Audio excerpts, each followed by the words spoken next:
Have you ever moved to another country and realized that you didn't just change your dress, you changed yourself? Today, I want to talk about who I was before immigration and who I am becoming now. The parts of me that feel challenged, the parts that broke a little, and the parts that grew stronger than I ever expected. Because moving countries is not just about documents, language, or finding a house, it's about rebuilding yourself from zero.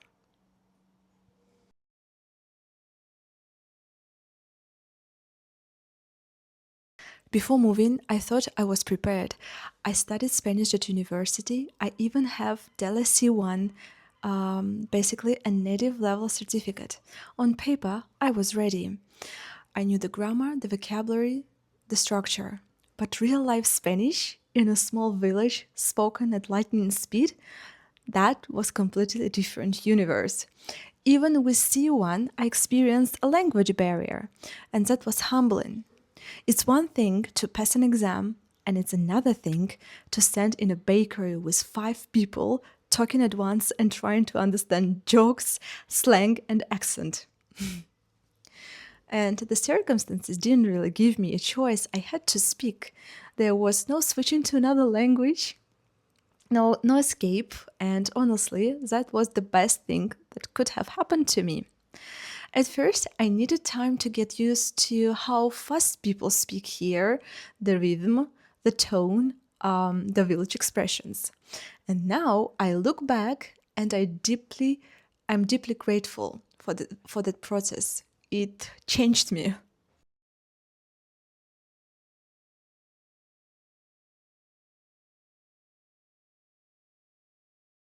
When we moved here, I had no friends, no family, no one that I could call if I felt lonely. My husband already had friends here because he had visited Spain many times before. I had Google Maps, except I didn't even have internet in the beginning. I didn't know the streets, I didn't know the shops, I didn't know anything. And then I remember one day we were walking together, and my husband said he would go to the barber shop and told me to go back home alone. And I was standing there thinking, how? I was honestly afraid of getting lost. I had no mobile internet, no navigation, just my memory and panic. Now, when I think about it, it makes me smile. Today, I know our town so well. The same streets that once scared me now feel like home. And we live right next to the sea. I can see the sea from our windows, and I still can't get enough of it. I adore the sea, the sound of the waves, the salty air, the light reflecting on the water. And even after several years, I don't take it for granted. I consciously go, create moments, I sit there and just breathe. Immigration taught me to appreciate beauty more intentionally.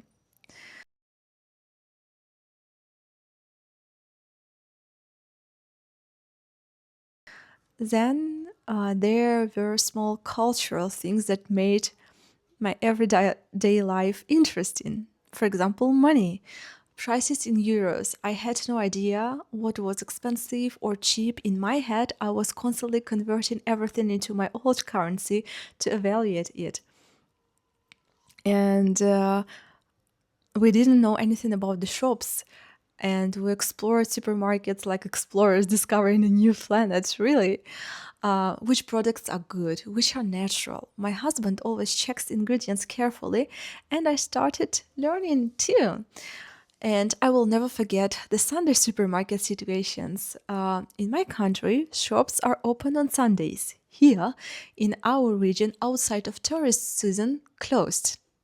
I remember being excited, planning what to cook, going to the shop with enthusiasm, and facing closed doors. And it didn't happen once, it happened multiple times. Every time I forgot. And now, the funny part, when we travel and don't show up for a while, the supermarket workers notice and say, "Long time no see." Then I realize maybe we're becoming locals.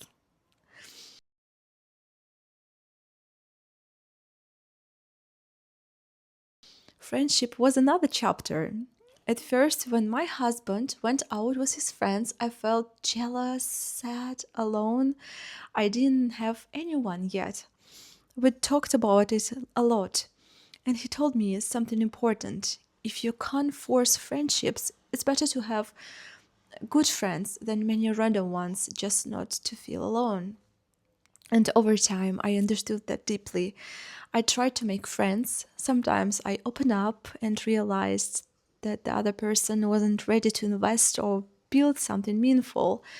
That taught me what I really want in friendship: quality, depth, and mutual effort. I'm still on that journey, and that's okay.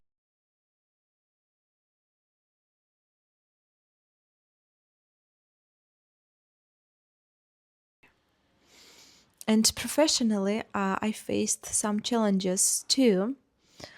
Um, but overcoming everything, I understood that my mindset changed, and I realized nothing is impossible. I can build something anywhere. And people even wanted to hire me in their companies. Things moved faster than I expected, and my self esteem grew. I felt powerful in a quiet and grounded way. And living here also shaped my personality in other ways. Understanding how the government works, for example, and understanding real Spanish society beyond textbooks. And every immigrant who speaks Spanish will understand what I mean. It changes you, it makes you stronger, more realistic, and less naive.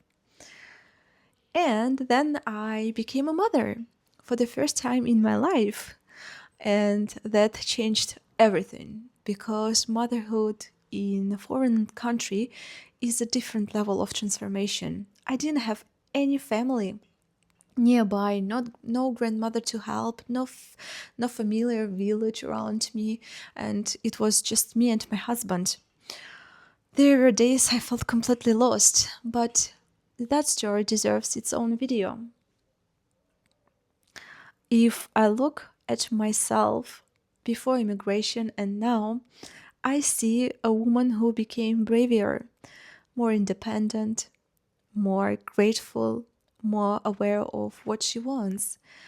Immigration didn't just give me a new dress near the sea, it gave me a new version of myself.